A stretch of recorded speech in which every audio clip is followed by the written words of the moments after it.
Androids only.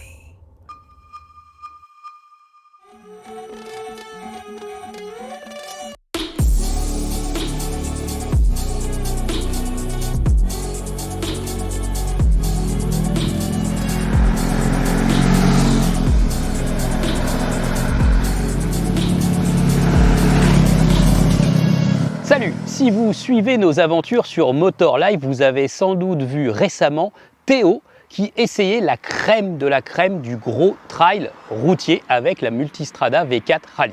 Mais sur votre chaîne d'infomoto préférée, pensez à vous abonner si ce n'est déjà fait, nous essayons aussi des motos bien plus populaires. Et aujourd'hui, justement, nous essayons une moto compatible permis à deux, la nouvelle Benelli TRK 702.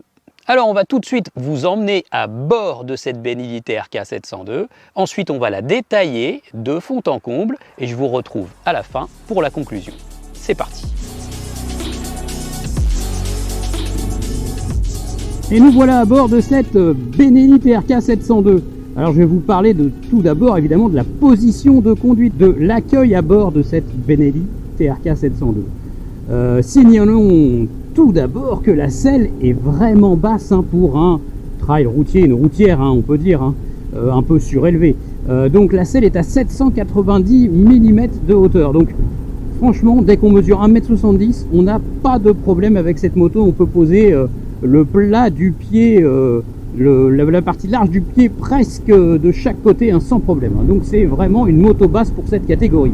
Ensuite on découvre un guidon étonnant parce qu'il est très relevé. Son cintre, la forme du guidon, voyez-vous, il est très relevé ce guidon. C'est très étonnant de voir un guidon de cette forme-là aujourd'hui. On n'en a plus trop l'habitude.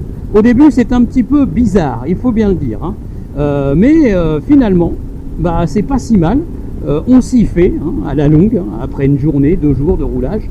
Et puis c'est une forme de guidon qui permet notamment d'avoir un excellent contrôle de la moto en ville ou pour faire des manœuvres à basse vitesse, ça aide. Ensuite, c'est une forme relativement décontractée pour ce guidon à la conduite. Par contre, ça aide pas pour le pilotage sportif ou pour se déplacer à bord de la moto, faire des zigzags. Voilà, ça c'est pas une position de conduite qui facilite ça. En dehors de cela, pas de problème. Les jambes sont un peu repliées quand même et les repose-pieds un petit peu en avant. En fait, c'est ce qui me fait dire que cette moto ne sera pas forcément la plus accueillante pour les grands, les plus d'1,80 m, 1,85 m. Ils vont se sentir peut-être à l'étroit sur cette moto. Après cela, la moto est assez facile de prise en main. Franchement, elle est annoncée à plus de 238 kg sur la fiche technique. Mais en définitive, on l'a pesée à moins que cela, tout plein fait, sur la balance de la rédaction. Donc ça, c'est plutôt une bonne nouvelle. Et puis, elle efface son poids dès que l'on atteint 30 km/h. Dans les toutes petites manœuvres à très basse vitesse, il y a un centre de gravité un tout petit peu haut. Ça se ressent à peine. Mais là, sinon, elle efface bien son poids. Donc ça, c'est plutôt chouette. Donc il n'y a pas trop de problème de maniabilité de prise en main pour une moto comme ça, qui offre des commandes limpides. Boîte de vitesse, nickel. Franchement, ma moto, elle était à peine rodée en moteur. Et les pignons, ils n'accrochaient pas du tout. Embrayage bien souple, voilà, pas de problème là-dessus. Et puis pareil, pour commande de frein, commande d'accélérateur, c'est nickel. Là, on n'a pas un ride-by-wire, c'est une moto avec une technologie assez simple, assez basique. Et puis le dosage, il est parfait, franchement, il n'y a pas de hoquet d'accélération. On dose le filet de gaz sans difficulté. Franchement, je vous le dis, très très vite, au bout de 100 km, 200 km, des petites routes de la ville, de l'autoroute, on découvre surtout que cette moto, elle a vraiment une propension à tailler la route, une propension plutôt au voyage et au touring. Voilà. Pourquoi? Parce que la position de conduite, finalement, elle s'avère adaptée. Et puis le moteur, calé à 180 degrés. Donc c'est plus trop le calage à la mode. Le calage à la mode, c'est 270 degrés pour le bicylindre en ligne. Malgré tout, il fait très très bien le boulot. Et puis surtout, c'est proche de 700 cm3. Et finalement, il a du coffre ce moteur. Il développe 70 chevaux. Donc c'est une puissance raisonnable dans l'absolu par rapport à ce qu'on connaît sur la route aujourd'hui. Mais c'est suffisant, il n'y a pas de problème sur l'autoroute. On roule sans problème à 130 km/h. On roule sans problème si on veut utiliser la voie la plus à gauche. Dans un monde libre sur autoroute allemande, c'est une moto qui peut prendre jusqu'à 193 compteurs. Elle s'adapte très très bien à un rythme autoroutier. A noter quand même que pour brouiller l'agrément à cette vitesse sur autoroute, on a un peu de vibration dans les repose-pieds, malgré les épais caoutchouc. Ça serait facile à atténuer, je pense, de la part de Benelli sur une mise à jour future. Mais sinon, à part ce petit désagrément, il n'y a pas de problème. Le confort général, c'est pas mal parce que les grosses suspensions, on a une fourche à l'avant de 50 mm de diamètre, avec des débattements quand même assez intéressants. On a finalement quand même pas mal de confort de la part de ces suspensions. Donc c'est plutôt bien. Elles sont relativement souples, ce qui fait que si vous avez par exemple l'envie d'en transporter un passager, il faudra penser à durcir un peu la suspension à l'arrière. C'est possible, elle est réglable en précharge et en détente. Donc on peut freiner l'hydraulique aussi. Ça va permettre de retrouver une assiette un peu plus constante, en durcissant la précharge notamment. Et donc du coup on va avoir une moto qui va conserver un bon comportement malgré le duo, on l'imagine. Duo d'ailleurs qui est plutôt acceptable, la selle est moelleuse, pas hyper large, mais quand même accueillante pour le passager. Les poignées sont bien dessinées, il y a assez de distance entre la selle et les repose-pieds passagers. Donc l'accueil du passager, franchement, il y a bien pire dans la catégorie, c'est plutôt pas mal. Donc le moteur pétillant, disons on va dire un moteur calé à 180 degrés, donc c'est un moteur qui accepte de prendre pas mal de tours, voilà. Franchement, il accepte bien de monter à plus de 8000 tours. On peut le cravacher ce moteur, comme les anciens blocs Kawasaki ER6 et Z650 par exemple. Il aime bien monter dans les tours ce moteur. Mais on peut l'utiliser à mi-régime bien sûr. Côté souplesse, les petites routes comme je le disais, donc à 80 km/h sont quand même vos alliés. Pourquoi ? Parce que cette moto accepte sans problème de rouler à 80 km/h en 6ème, ça le fait, voilà, et elle reprend, voilà. Alors elle reprend pas comme une 1200, voilà, c'est sa cylindrée, c'est une 700, mais elle accepte de le faire. Tenue de route, merci aux grosses suspensions, merci à la rigidité globale de la moto. Oui, la moto, elle a une bonne rigidité à la torsion, elle est vraiment suffisamment rigide, donc le balancé de virage, il est pas mal, il est assez précis. Après, c'est vrai que c'est pas non plus une moto sport parce que les suspensions sont relativement souples, assez peu freinées en hydraulique. Il y a un traitement touring, on le sent sur cette moto. Donc c'est bien, on peut vraiment jouer avec pour la placer dans les virages grâce au grip des Pirelli Angel, bien sûr, en monte de série. Donc on peut s'amuser, mais en fait tout ce qu'on voit c'est que la moto, si on met un peu trop de rythme ou si on essaye de la bousculer au niveau de son châssis, très vite elle va pomper un peu sur ses suspensions, elle va montrer un peu de balourd. Non, c'est pas fait pour. C'est une moto de touring, voilà. De toute façon, Benelli la positionne comme ça, ils disent, c'est une moto de tourisme.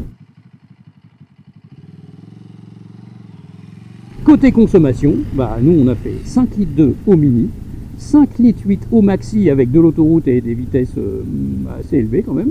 Donc en définitive, la consommation est relativement raisonnable. Attention, il y a des motos qui consomment vraiment moins sur ce segment, mais ça reste correct. On peut quand même tailler de la route et grâce aux 20 litres du réservoir, on a quand même de quoi voir venir. La protection, ça ajoute au confort. Alors oui, c'est une bulle qui n'est pas réglable, c'est vrai, ça elle est pas immense cette bulle et elle n'est pas réglable. Malgré tout, en fait elle fait bien le boulot. Moi je mesure 1m70, j'ai été vraiment protégé, jamais de désagrément à 130 km/h. Et puis c'est pas mal, elle crée pas de remous, ça va bien. Les protège-mains, ils sont aussi assez efficaces, voilà. Donc ils sont vraiment volumineux et ils protègent bien. Peut-être qu'on verra en hiver, j'en sais rien, là j'ai pas pris la pluie. Peut-être qu'on verra qu'ils sont perfectibles, mais franchement c'est pas si mal. Le tableau de bord suffisamment complet, en fait on a les infos qu'il faut, on a un indicateur de rapport engagé, voilà. On a les tripes qui sont faciles à faire défiler et qui sont lisibles, la vitesse également. Le régime moteur il n'est pas hyper lisible, les chiffres sont un peu trop petits.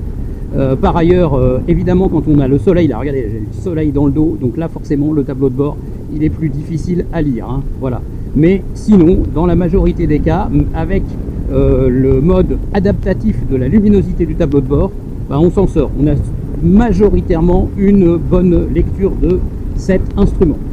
Et puis ce qui est génial, c'est d'avoir cette double petite prise USB là, juste à côté. Comme ça, hop, on met son smartphone sur le guidon, on a la double prise USB pour le recharger. C'est vraiment pas mal, il y a vraiment ce qu'il faut à ce tarif là.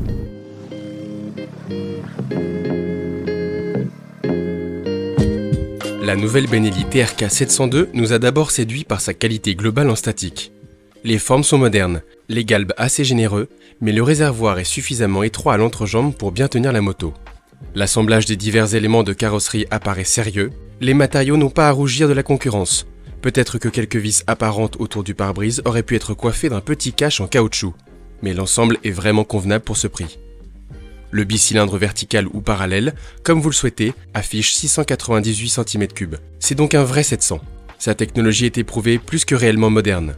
La TRK 702 ne dispose pas par exemple d'un accélérateur électronique qui va permettre la mise en place de différents modes moteurs. Mais comme nous le soulignons parfois, à quoi mettre de la modernité si ce n'apporte rien de plus à la conduite? Et sur la TRK 702, l'accélérateur classique pilote une injection très bien calibrée.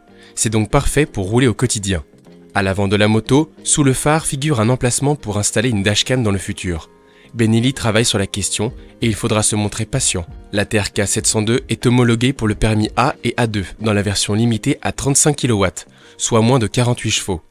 Le bridage est réversible via un passage dans l'une des 146 concessions Benelli de France. Lors de la première immatriculation, le bridage est offert. Ensuite, il est facturé 250 €, ce qui reste raisonnable pour cette opération. En parlant d'atelier, les révisions sont préconisées tous les 6000 km, soit la moyenne basse du genre. Mais la Benelli TRK 702 est garantie 3 ans, pièces et main d'œuvre, et compte tenu de sa fabrication et de sa technologie éprouvée, elle ne devrait poser aucun souci. Enfin, la TRK 702 existe en version X, avec des jantes à rayons en 19 et 17 pouces contre 300 € de plus. Alors pour cette séquence conclusion, je vais commencer par une petite devinette. Savez-vous quelle est la moto la plus vendue en Italie? En fait, oui, vous le savez forcément, c'est la BMW R1250 GS. En fait, sur tous les marchés, si l'on cumule les versions standard et aventure, c'est souvent la BMW R1250 GS qui est en tête des ventes des motos de plus de 125 cm3. Pour autant, en Italie, figurez-vous que dans le top 5, régulièrement, il y a une Benelli. C'est la TRK 502 ou 502X, au cumul des deux versions. Alors, c'est sûr, les Italiens doivent être un petit peu chauvins de leur marque historique. Malgré tout, ils ne sont pas plus bêtes que d'autres et pas plus bêtes que nous en France. Et s'ils sont très nombreux à choisir une Benelli pour rouler tous les jours, ça doit être certainement fondé par de bonnes qualités. Voilà pourquoi cette TRK 702, elle est intéressante, figurez-vous, parce qu'elle élève un peu le niveau de la TRK 502. C'est un plus gros moteur et ce sont des capacités routières boostées de par la cylindrée et la puissance accrue de ce modèle. Alors, on va être d'accord, si vous avez suivi la séquence en immersion, la séquence en détail, certes, ce n'est pas la nouveauté de l'année, cette TRK 702. Elle n'a pas pléthore d'équipements et de gadgets à la mode. D'accord, c'est une moto relativement simple de conception. Mais elle ne triche pas, voilà. C'est une routière surélevée, un trail routier si on peut dire. Et puis finalement, elle accomplit plutôt bien le job dans sa globalité. Le moteur, il fait le boulot, il consomme un peu plus que la concurrence, mais il est rempli, il a de l'agrément, il a du couple, c'est vraiment pas mal. Et puis il faut noter que le confort général de cette moto au sein de cette catégorie, il est plutôt pas si mal. Franchement, cette moto, elle n'est pas vraiment moins confortable qu'une Yamaha Tracer 7. Elle est plutôt équivalente en termes de confort routier. Donc, il n'y a pas à rougir pour Benelli de sa nouveauté. Les gros points forts, bien sûr, la polyvalence de cette moto. Elle va être plutôt bien pour rouler tous les jours en ville. Assez maniable, finalement, on ne ressent pas tant que ça son poids. Et puis, il y a aussi, bien sûr, le prix. 7 699 €, compatible en version A2, contre une somme modique pour le bridage. Ça en fait finalement une moto plutôt intéressante sur le marché, ça c'est sûr.